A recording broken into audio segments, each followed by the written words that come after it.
Looks like we are recording now. Welcome to the April 14th episode of the Lunchbox Speaker Series. This is number 5. We've just started, and each semester we plan to have a robust lineup of speakers. And today we have a great speaker lined up as well. So I'm going to share my screen. Always takes us just a moment. I should be transcribing this seminar, and this will be put on YouTube. So hopefully in the future, if anyone's looking, you should be able to see some closed captions. All right, so this is what we call the Lunchbox series. This is intended for SFCC-CEA students to network a little closer and a little more intimately with academia and industry leaders. So we look around the US predominantly, and I'm looking for leaders in the hydroponic world, this whole new vertical farming idea, to greenhouse hydroponics and automation. We'll hear next semester from Eric Highfield, who works with completely automated systems. But again, the idea is to get my students a direct contact with some of these leaders. And we're recording now. We're going to record each of these seminars, and we'll put up on YouTube for later viewing. The live version right now, it's really my students getting an opportunity to network. And this, as I said, is the 5th speaker in the series. We started in January. That was our first speaker. And now we've gone to Dr. Rossana Sallenave. So today we're going to hear from her from New Mexico State University Cooperative Extension Service, where she's an aquatic ecology specialist, and she's very broadly experienced, just like most of our students here. We have interest in so many areas, and Rossana is going to talk a little bit about her career and about the extension service as well, and maybe some of her work with the aquaponics and hydroponic industry here in New Mexico. And then we're going to wrap it up in a couple of weeks with Justin Henry out of UBC. He's a professor there, but he works for Habitat, where he's the aquaculture specialist for integrated cannabis and salmon farm. So a very good speaker there. Justin, again, has been a pioneer in organic standards across Canada. So hopefully he'll touch base on a lot of that work as well. I also like to keep you all, my students, apprised of upcoming events, and some of these are directly related to our students. Remember, the one that just passed was the University of Arizona short course, but I wanted to keep that up on the schedule today to remind my students to keep apprised of the University of Arizona Controlled Environment Ag Center, the CEAC. Look at their websites for upcoming courses. They often have greenhouse courses or hydroponic tomato courses, or hydroponic lettuce courses, pest control courses, some online, some in person, and it's right there in Tucson, Arizona. So I've been talking a lot as students are finishing up their degree program this semester about what's next and how to get extra credentials. And Rossana, if you have a moment, if it's not in your talk, if you could mention briefly the pesticide applicator program that you're involved in, and how a student may get some credentials that way too. Remember, everybody, next Monday in between, actually not next Monday, it's the 25th, in between classes, we're going to do a library cleanup, and we're getting a courtyard ready to do some agriculture with young children at that library. So our program is going to adopt this library courtyard, and we're going to start on Monday and look for some emails on that. I've been very excited and keep announcing the Earthship Day. So I'm calling it a work day because we literally are working, and it will be a full day. So this is an extra credit opportunity for my students, but this is open to community members as well. And this should be up on YouTube before the date. So if you see this and you're interested in joining the program and joining us for an Earthship visit, we're going up near Taos, New Mexico, where we will get a tour and we will get some education about the Earthship community, their tenants as far as a community, but also a lot about the individual houses. And there's a lot of models that are there. We'll be taking tours through. But importantly, we're going to get our hands dirty. In my program, you get your hands wet. So let's get our hands in the dirt, and we're going to pound tires. There's some skills and some techniques to that, and you really got to do a quality job to make these last for a long time. So we're going to do some mortaring perhaps, and we're going to help one of the community members with some of the projects that they need done. And then we're going to follow up with some fellowship meal. We're going to have food from our greenhouse. I'm sure people up there have greenhouses, and we'll see some food from Earthship community. We'll put it all together and we'll sit down and have some conversation. We will be touring Linda Carter's Earthship, her home, and her sister Jan. And if you're in class with Linda, you'll probably see her aquaponic setup and her hydroponic setup in her Earthship. And Rossana, I'm going to extend a special invitation to you. If you want to make it up here, it's going to be a great day. And then I try to stay apprised of what's happening in the community in our northern New Mexico, really across New Mexico. And this is a huge part of Rossana's job, is finding what's happening and spreading the word. So we have a watershed conference up in San Juan, New Mexico this summer. I'm going to be out of town, so I won't be taking part, but I'm going to let you know to take a look on the website and figure out how you can be involved if you want to keep your career in the watersheds and the water ecology. This is a great way to be involved and make those networks. And then as far as making networks, I'm networking with industry. I'm trying to get to Cultivate. It's one of the biggest indoor grow conferences, and that's in July. The NSERA group, I've mentioned many times, it's a USDA committee, predominantly ARS leads, talking about advances in indoor grow technology. A lot of it, this has to do with indoor lighting, but any engineering aspect to vertical farming and indoor grow, this is a good group to network with as well. So I'm going to try to get SFCC-CEA represented within this group.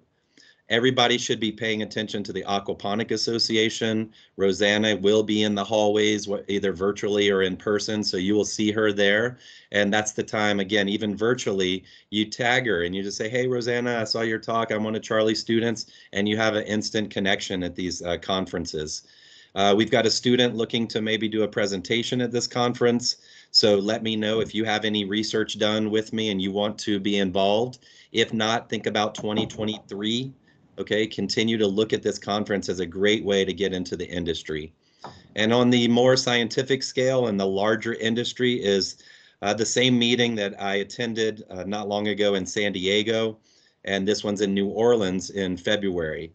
A great time to be in New Orleans. There is some Mardi Gras happening, so if you want to join me for that, let's talk and maybe reinvigorate the club, try to get some fundraising going, and let's get you there. Even just to walk the trade show, that's one of the most valuable part there. So these are things coming up in the industry. And as I keep talking about in class, you all need to stay current. You need to be looking at your feeds and your internet search engines. Put 2022 in those search engine bars. I like to put April 22 and aquaponics or hydroponics or greenhouses. And then everybody, one more reminder, Horty Daily is my go-to.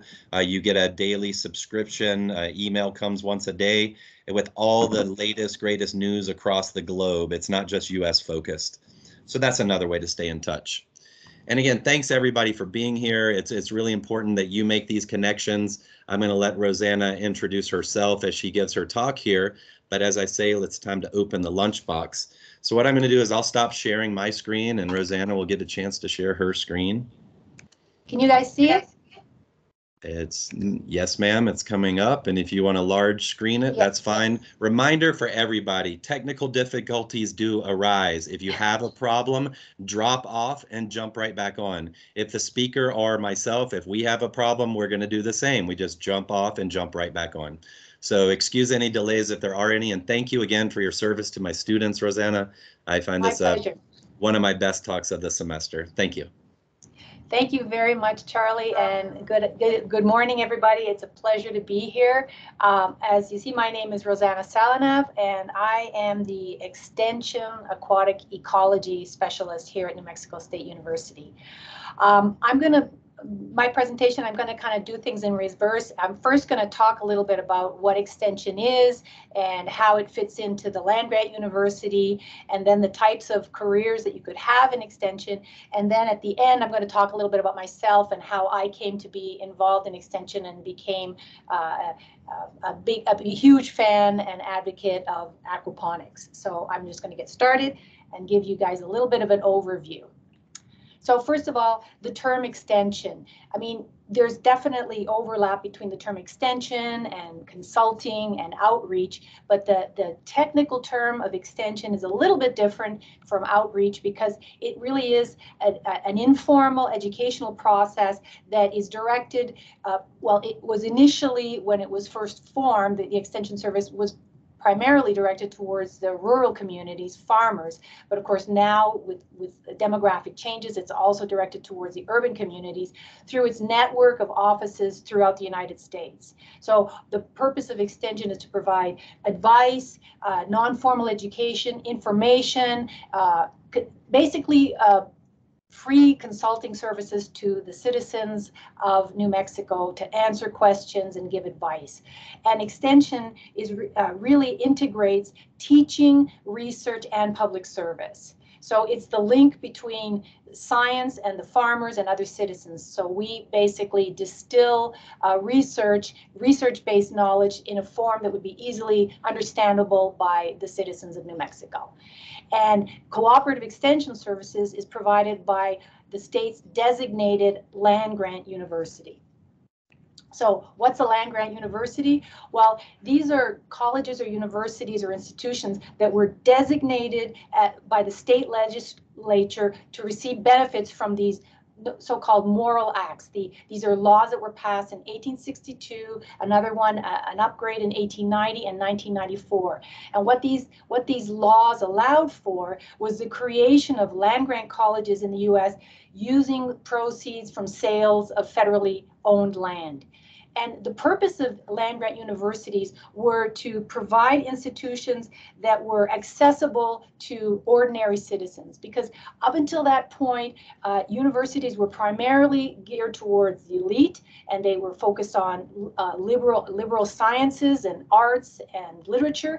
And the idea behind these acts was to provide universities that would give training for working class people in agriculture and mechanical arts, although it doesn't now exclude scientific and classical studies, but originally the purpose was to create accessible universities for regular people. So the vision was to prepare students for the real world and make education accessible to all classes of citizenry. And every state has a land-grant university, at least one, in some cases more than one. 1890, the Morrill Act of 1890 was primarily targeting the states in the South, which were segregated at a time. And so this law basically said that you could not discriminate based on race to allow students to attend one of these universities, or they had to designate a separate, if it was a segregated system, which it was in the South, they had to have their own land-grant university or college. So some states have more than one. And 1994, there was an extension of that, and I think 19 or 29 tribal colleges were created that also have the land-grant status, so they receive funding and benefits from these Morrill Acts. Okay. So this is just like a bit of history. So in 1892, they established the land-grant universities and created access to higher education for all social classes. And then the Hatch Act of 1887 was passed to establish what are known as ag experiment stations. So here in New Mexico, there's about 8 or 9 of them, or maybe a few less. 6 or 7 of them throughout the state, and these are places where research is conducted that basically informs the decision making and the information that is then passed on to the citizenry of New Mexico. So the Hatch Act really recognized the importance of science and research in agriculture. And then in 1914, there was another act, the Smith-Lever Act, and that basically established the Cooperative Extension Service as part of these land-grant universities. So all land-grant universities have a 3-way partnership: teaching, research, and extension. And the basis of extension is to extend this research-based information to the agricultural community. So that's kind of like the background of what extension is. So again, these land-grant universities, they are intended to educate the next generation of farmers and ranchers and citizens, and they form the backbone of this national network of ag extension and experiment stations. And of course, they've expanded over the years, and now they address a lot of different academic fields in addition to the ones when they were founded in the first place. So, for example, you can also study history or English or other disciplines here at land-grant universities, but not their original intent was really focusing on agriculture and the mechanical arts. So again, the three functions of a land-grant university: education, research, and extension. And today I'm going to be talking a little bit about extension, but I just kind of wanted to give you an overview so that you understand that technically speaking, extension, formal extension or cooperative extension services are always affiliated with a land-grant university. So here in New Mexico State University is the land-grant university, and it's the College of ACES, which is Agriculture, Consumer, and Environmental Sciences, which is the branch that houses the Cooperative Extension Service. Oh, how is extension defined? And this is terms that you hear all the time, no matter where you are in the country. If you're talking about cooperative extension or extension associated with the land-grant university, you're talking about the third mission of the land-grant universities. In addition to education and teaching, education and research, you have extension. And extension is considered, and this is how they always refer to it, the front door to America's land-grant universities. So it's the first thing that you see, and it's your link to the local communities. For example, just last weekend, the college had an open house, which was put on by the extension services. So it was an opportunity for people from, and I think we had about 750 people that came through, looking at some of the stuff that we do, patting cows and horses and looking at the different activities and we were answering questions. So the front door to the universities. And Cooperative Extension Service, or CES, is known to respond to critical emerging issues and locally identified needs with research-based information. So that's kind of, I'll talk a little bit more about it, but that's kind of one of the differences between cooperative extension and just public outreach, for example. It's usually the needs have been identified either by an industry group or an advisory group, that questions that need to be answered or problems that need to be solved, and the research then addresses those issues, and then that is distilled and passed on through extension services to the public. So extension educational programs have informal settings, and they don't include university credit. And in most cases, they're free to New Mexico citizens. So again, this is just, again, the same thing. It's the community arm of NMSU. It's a unique partnership between those three acts, which came up with funding for teaching, research, and extension. And it provides the people of New Mexico with practical, research-based knowledge and programs to improve their quality of life. Now, of course, as I said before, cooperative extension really has evolved and adjusted to the changing needs and the changing demographics of New Mexico. When it was first formed, I think something like 80% of the population in New Mexico were living on farms or were rural, and now it's less than I don't know, 2%, 5%, something like that. So obviously, this traditional agricultural subjects have evolved, and now they're addressing new, innovative, and newer subject areas, which is exactly what I think aquaponics and hydroponics fits in. And this is where things, I think, have to evolve even much further here. And this is why I think you guys would be a perfect fit for cooperative extension services, to move agriculture from the dark ages into modern times, and addressing things in a more efficient and interesting and innovative way. So as I said before, there is overlap between extension and outreach, but there are some sort of key differences. And one of them is that extension programs really involve identifying community needs based on feedback. We conduct a lot of surveys, and we have advisory groups that help identify the areas that need to be addressed. And then you partner with all these local organizations and individuals to address these needs through a wide diversity of delivery mechanisms, and these can include publications or workshops or tours or other kinds, or videos. In some cases, I just did a video with a group for ranchers, different kinds of techniques to address these community needs. And another really important difference between just a general outreach and extension is that we have to document not only what we did, but the impacts. It's really, really important, especially with federal funding. We have to identify the impacts. They have to be measured and reported from all of our activities. So outputs, outcomes, and impacts is a very important part of our reporting, which can be a drag sometimes, I have to admit. So the College of ACES has this is based on the latest strategic planning. It has pillars for economic and community development. These include food and fiber, water and conservation, family development, and environmental stewardship. And of course, you can see how something like aquaponics really fits into a lot of these areas.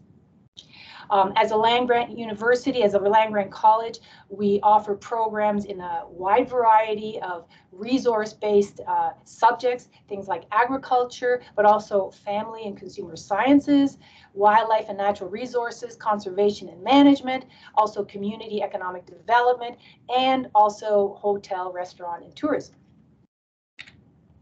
This is just kind of one of the slides that actually my dean gave me, because he talks a lot, goes around the state and gives presentations about cooperative extension services. And these are just the different areas that are covered by our college. So here, as I said before, ACES is the front door to the NMSU statewide, and you can see here that it's divided into districts, and each of the counties has a county extension office, and there are also a couple of tribal offices up in Rio Arriba and in Gallup and in San Juan County. Overall, at NMSU, in terms of the cooperative extension service, there are at latest count, and this was from a couple of years ago, so it may have changed just slightly, but there's 296 permanent faculty and staff. There's 163 agents and specialists, and I'll talk about what those are. And of course, there's also staff, and there's a bunch of students. And these faculty are housed in offices in all 33 counties and 54 office locations. And as I said before, the CES faculty are integrated into departments in the College of ACES.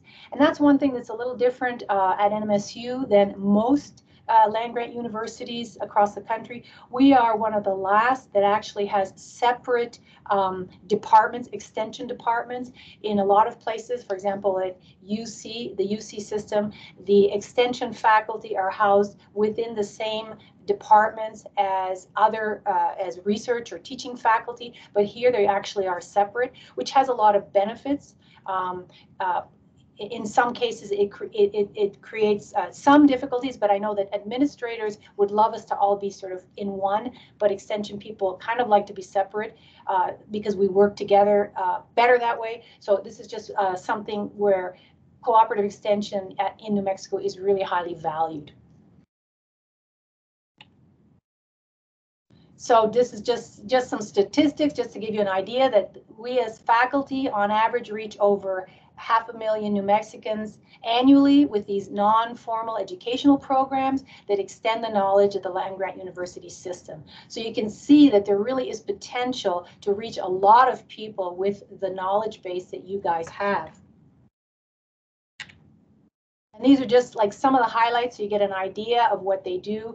Annually, thousands of New Mexicans access the ag information from CES.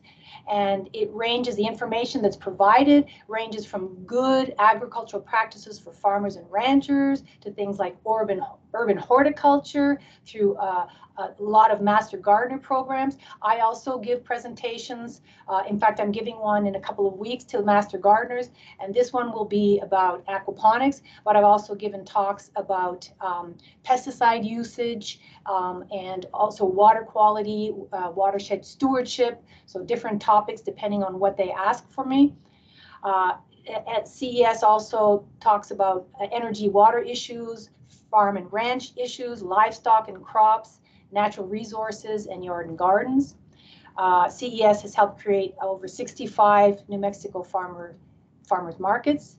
And we all, as I said before, we respond to new and current issues. So we were frontline responders, natural and man-made emergencies. When there was the Gold King mine spill, because I'm an aquatic ecologist, I was sent up to Farmington and talked to a lot of very frightened producers that were looking at their water quality. They had lab work done, and they were looking at their water, and they had a lot of questions. So we went up there to answer questions, but also things like drought and wildfire.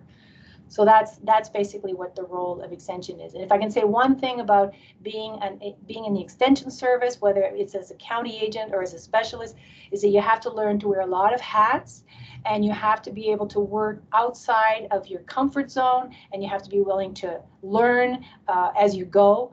So it makes things really interesting. There's never a dull moment where I'm always addressing new issues, but it also makes it challenging. One of the highlights of CES, and this is another area where I could really see the expertise that you guys have would be wonderful, is the 4-H youth education program. It's very, very big and very important in New Mexico. On average, it prepares something like 40,000 young people annually for the workforce by teaching all these critical life skills, including leadership, management, and communication skills. Over 12,000 gain knowledge and skills related to STEM, including biology, computers, and electronics. And this is something that I know Charlie has also noticed.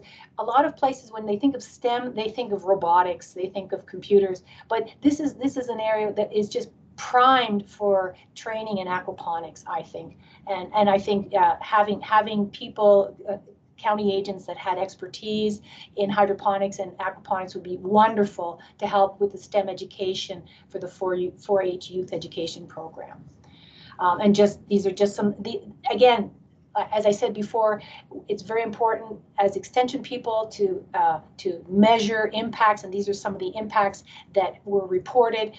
29,000 gained knowledge and skills related to healthy lifestyle choices, including fitness, nutrition, safety, and substance abuse.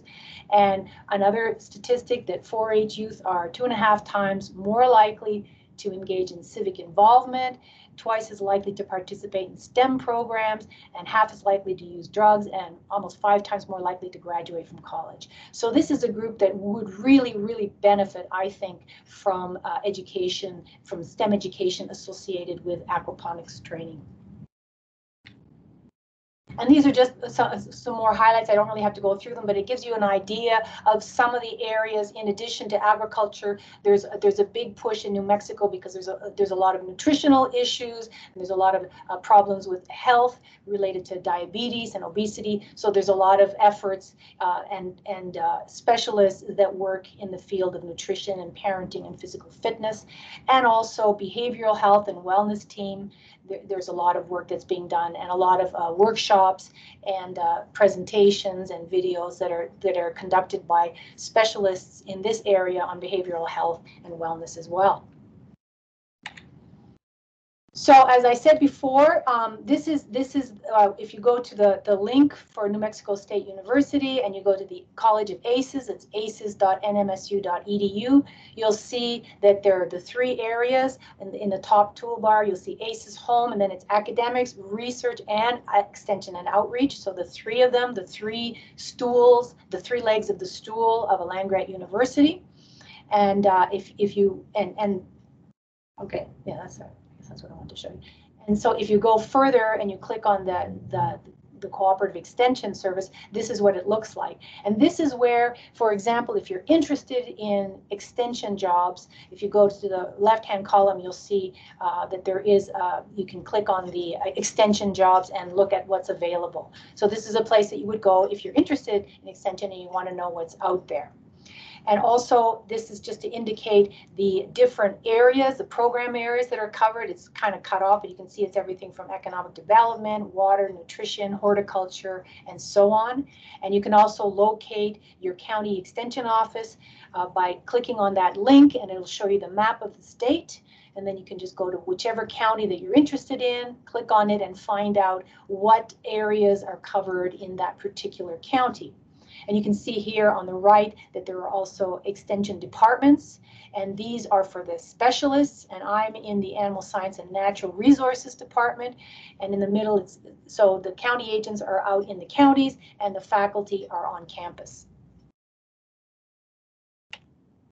These are the program areas overall that are covered by CES. So you can see there's really room for a lot of different areas of expertise, but they tend to primarily focus on ag-related and natural resources, but they include things like 4-H youth development, ag and natural resources, family and consumer sciences, energy and water, yard and garden. And they address a lot of emerging issues like homeland security, financial mediation. We have a great extension specialist here on campus that teaches about budgets and anything to do with financial mediation and learning how to maintain your finances, how to apply for loans. How to write a will. I mean, anything to do with finances, he's really great, and he gives a lot of workshops. He even has a radio show to talk about some of these issues. And then, as I said before, things like diabetes, obesity, food safety, and of course, COVID-19. So just looking, if you look at the first part, you see yard and garden. If you were to click on that link, one of the things that would come up is something that I think would be very, very helpful and very useful to all of you, and that's the pesticide applicator training. I teach a class in this workshop every year. Basically, if you want to work in a greenhouse, which I think a lot of you probably will be, or if you're working in any sort of natural resources or in agricultural fields, there's a good chance that you're going to have to be applying pesticides at some point. And to do that, you need to have a pesticide applicator license, which is granted by NMDA.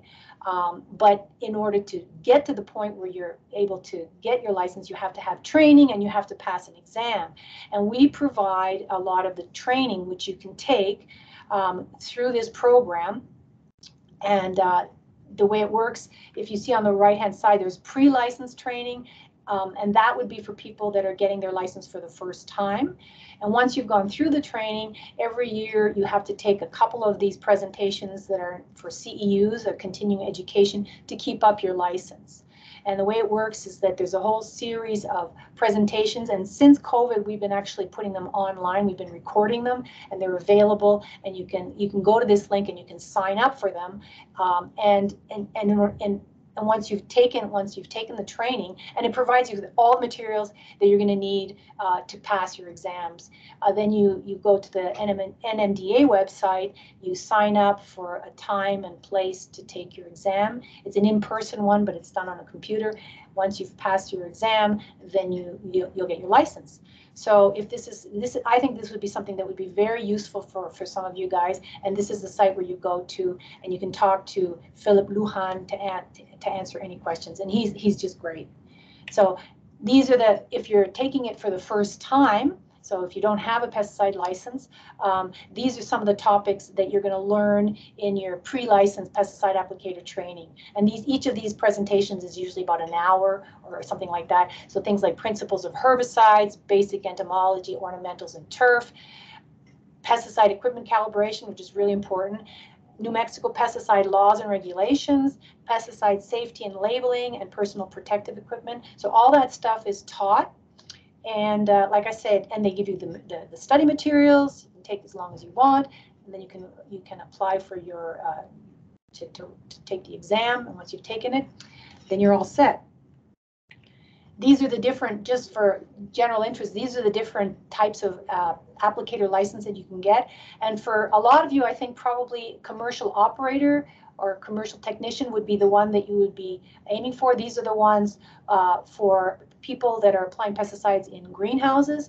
If you're the owner, you would probably need a commercial applicator license, and that one takes a little bit longer. I think you need to have a couple of years of experience working in a greenhouse, or 1 year university plus another year, something like that. But these are the different categories, and depending on what you're looking for, what you think you're going to be working on, you would select one of these and take the necessary test.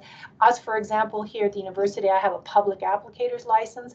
I don't apply pesticides, but I teach about it, and I'm an employee of a government entity. So they strongly encouraged us to all have our pesticide license. So I had to go through the same process, and I also took a separate one for aquatics. So you have one area, and then you have to pick a second area, depending if you work with trees or turf or something else, and then you have a little bit of extra training on that area as well. So anyway, this is just something that is offered, that we offer, and I think it might be something that would be easy for you guys to get, because it's probably something that you're going to need down the road. So let's talk just a little bit about the types of careers you can have in extension. Well, there's two general areas. You can either work as an extension agent, or you can work as an extension specialist. So let's talk a little bit about extension agents or county agents, what they do. Well, first of all, there's county agents are limited, or they're responsible for one county, not the entire state. So usually they live in the same county, they have to live in the same county where they're employed. And the purpose and what their role is to provide leadership and guidance to extension educational programs in one of these areas, or one or more of these areas, as needed. So obviously, you're not going to be working in all of these areas, but usually there'll be some that just work in urban horticulture, or maybe agriculture and 4-H, or economic development, or family services, depending on your area of expertise and what is needed in the state. And as I said before, you can see here, these are the different offices. If you want to find out who is where or what they do, you can click on any one of these. You can see there's a county agent office in every county, and there are 2 tribal extension programs as well up in the northern part of the state. I just want to focus in on Bernalillo County. Charlie and I have done quite a bit of work with Bernalillo County and John Garlish, who's located up there. You can see the program areas that are covered in Bernalillo County: yard and garden, farm, ranch and natural resources, food and nutrition, health and wellness, 4-H development, resources for New Mexico communities. And obviously, and I wrote that in, aquaponics is a really great fit in this state. John Garlish has quite a bit of training in food safety, and so between him, myself, and Charlie, we've put on a couple of workshops on aquaponics, and we might be doing one again this summer. So this is if you want to find out what any area or what any county does, this is where you go, and you can click on Meet the Team, find out who's all there and what areas they work on. And I should point out that it's usually they work incredibly hard. These county agents have to work incredibly hard, because, as you can imagine, there's never enough resources for all the areas that need to be covered. So these guys just work very, very hard and do tremendous work in covering all the needs that are required of them in their county. So the requirements, if you're interested in becoming a county agent or an extension agent, you need to have a master's degree. Now, officially, it's in hand by the time you're hired, but I know of many county agents who were hired. They call it underfilled with a bachelor's, and they have to complete a master's degree within 5 years of hire to continue their employment. And this master's is done while they're working, and it's primarily online, and I'll tell you which program they all use to fulfill that requirement. But that's something that I've seen quite a few that actually get their masters after they've been employed. A really important qualification is you have to be able to communicate orally and in writing, as well as teaching. And by teaching, I don't mean formal teaching, I mean giving these informal educational. You have to be able to work with the public. And you really have to be able to work with people of all ages and ethnic backgrounds, income and educational levels. What we were told at the beginning was oftentimes you want to prepare presentations for an 8th grade level or something like that, because there's going to be a lot of people in the rural areas that don't have a very high level of education, so you have to be able to talk to them on their terms that they can understand. And of course, you have to be able to implement these educational experiences for both youth and adults, depending on what it is that the group that you're serving. Not everybody works with 4-H, but some county agents do. So as I said before, a lot of the county agents obtain their advanced degree once they've started working, and some of them they already have it. And I would say at least 80% of the county agents that I know of, their master's is in ag and extension education, which is the first one on the upper left, which is known as AX-Ed. In fact, you can also get an undergrad in AX-Ed, but a lot of these county agents, they have a degree from somewhere, something related to ag, and then they get their master's in AX-Ed. And I'm pretty sure, well, I'm positive that they do it mostly online, because AX-Ed is housed here at NMSU, and of course the county agents are all over the state, and so they don't come here to take the stuff in person, they can do it online. So they really make it pretty amenable to obtaining your master's while you're on the job. This is what it looks like. If you go to the site AX-Ed, you can see that there's also undergrad programs as well as the graduate program. The next group, aside from county agents, there's extension specialists, which are faculty or professors. That's what I am, such as myself. So for specialists, a PhD is required, and usually, I should say that here at NMSU, the areas are kind of like one person deep. So and that's why you really have to be able to cover a lot of areas. So for example, if you go to the Extension Plant Sciences Department, there's a horticulture, an agronomy, and a soil section. And in the horticulture, there's one fruit specialist, there's one vegetable specialist, there's one turf specialist, there's one urban gardening specialist, and so on and so forth. So you have your area of expertise, and you apply it to the entire state. So it's not like county agents that are responsible just for one county. We're responsible for the entire state. A lot of extension specialists have split appointments, which means they do some research, some extension, or some extension and some teaching. When I first started, I was doing research and extension. Now I have a 100% extension appointment. I still do research because that's part of my official allocation of effort, but officially my funding comes entirely from CES. So as extension specialists, we work with county agents, and we work with a whole bunch of other stakeholder groups around the state. And depending on your advisory group, you're going to be addressing different needs. In my case, because I'm pretty broad, I mean, I'll talk a little bit more about it in a second, but my background is pretty broad, so it covers toxicology, it covers ecology, and it also covers aquaculture. I get a lot of questions from a lot of different groups, so I'm not as focused as, for example, our beef specialist. He just focuses on cattle. There's a poultry specialist, just focuses on chickens. That's not the case in my case, but these are the requirements that you would need if you were to be hired as an extension specialist. So just to finish off here, this is my background and my sort of journey into extension and aquaponics. I got my bachelor's in environmental biology from McGill University in Canada, and already then I was very interested in stream ecology, and my honors thesis was looking at composition and distribution and biological distribution in a riverine system. Then I went on to do a master's in biology at the University of Waterloo, and there I focused on a Rift Valley lake on the border of Quebec and Ontario, a very deep lake, and I was looking at turbidity and nutrients, a gradient in the north-south region of this lake, and how it affected the biological communities in this lake. And then I worked for a few years for the Canada Centre of Inland Waters and did more aquatic ecology and aquatic toxicology work. And then I went back to school to get my PhD.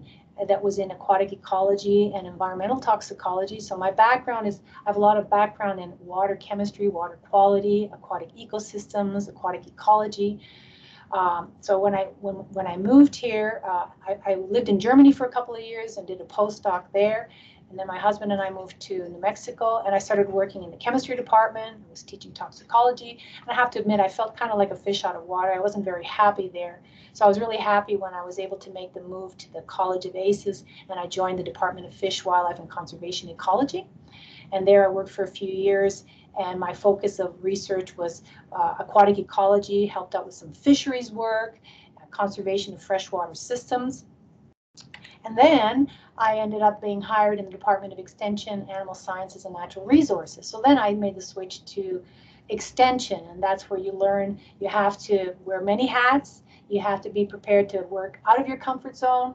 If you're a shy person, which I tended to be, you got to get out there and you got to talk to people. You really have to learn to be comfortable in your own skin with strangers. I had statewide responsibilities in everything relating to water. So everything from people calling me because they had algal problems in their ponds, or aquatic weeds that they wanted to get rid of in irrigation canals, to asking me, what are these critters? I caught these critters in my pond, identifying fish. Can you give a presentation about how to use pesticides so that they don't get into the environment?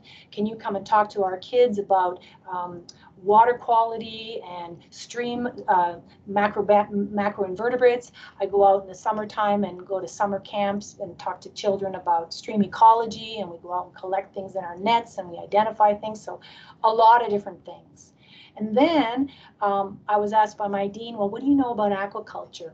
And I thought, well, not too much. I mean, I know a little bit about fisheries. I certainly know quite a bit about water quality, but I don't know that much. Well, why don't you learn? And we need somebody. We want to put your name forward to the Western Regional Aquaculture Center as the person, the New Mexico representative on the Extension Committee. So I sent in my forms, and they accepted my application. Then they invited me a couple of years later to serve on the board of directors. I started getting assigned all the aquaculture extension responsibilities, and that's when I became introduced to aquaponics. And for me as an ecologist, it just made a lot of sense. I mean, I was really, really excited by this whole process. And I just started educating myself, taking workshops, reading books, and I trained with the best in the world, Charlie, and others. And that's how I got to the point where I am today. And that's about it. The only other thing I wanted to mention, just in passing, if anybody's interested in knowing who's who in our Western region when it comes to aquaculture, not so much aquaponics, but some of them also do aquaponics, it's the Western Regional Aquaculture Center, which Charlie also knows about. This is a USDA program that was put together by NIFA. We here in the Western region, it covers 12 states. You can see listed at the top: Alaska, Arizona, New Mexico is one of them, all the way through to Wyoming. And basically, the purpose of RAC is to enhance profitable and viable commercial aquaculture production in the U.S. by combining the best researchers from universities and agencies with educational opportunities for graduate students to work on identified areas that are identified by the commercial operations of interest, and helping to improve and promote aquaculture in the state.